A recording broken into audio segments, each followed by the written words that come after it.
There is a comfort in stillness, a quiet, predictable safety in watching life happen from behind a pane of glass.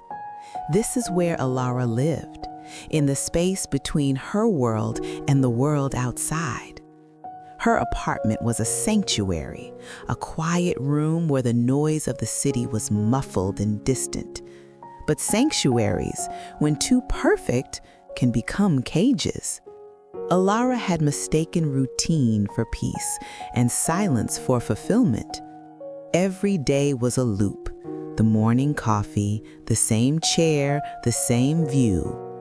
She watched the world move, the hurried steps of strangers, the changing light of the sky, the life she was not living.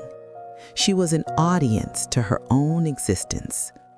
The window became her screen, a perfect, framed picture of possibility. But the glass was not invisible. It was a mirror, reflecting her own pensive, slightly weary expression back at her, distorting the vibrant life outside. She longed for the vibrancy outside, yet the thought of stepping into it felt heavy, a burden she couldn't lift. It was easier to watch the movie than to star in it. The fear wasn't of the world, but of her own capacity to fail in it.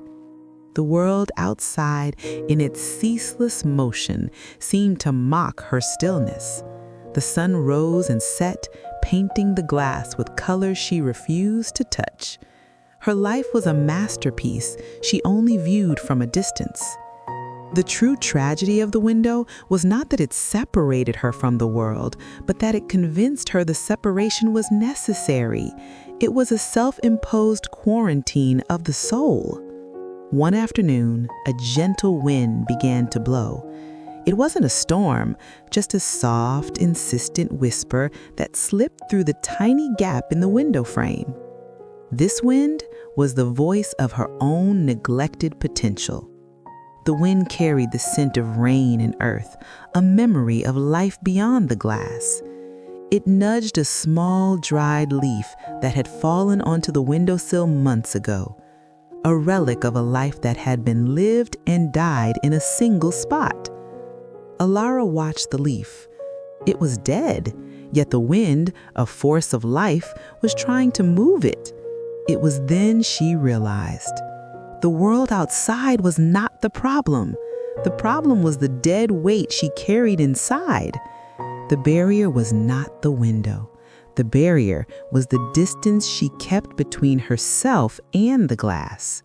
The fear of opening it, of letting the real wind, the real life rush in. The fear of the mess. She saw the life she wanted, but she was only seeing her own reflection in the way. She was the one standing in her own light. The reflection was not the world, it was her doubt. With a deep breath, she walked to the window, not to watch, but to act. She reached out and pushed the window open, just a crack. It was a tiny act of rebellion against the comfort of her own soul. The sound of the city, the true scent of the earth, the full light of the sun, it all flooded the room. It was loud, messy, and absolutely alive. It was the sound of her life beginning. The paradox was solved. The view from the window only changes when you change the window itself. You cannot observe life into existence. You must open yourself to it. The world outside is merely waiting for the signal from your inner world. The life you long for is not outside the glass. It is waiting for you to let it in. Step away from the comfortable distance and let the real wind move you. Don't let your fear of the mess keep you from the masterpiece of your own life. If this story planted a seed of thought in your mind, subscribe to Soulseed Narratives for more tales that change your mind. Share this message, and let's plant the seeds of wisdom together.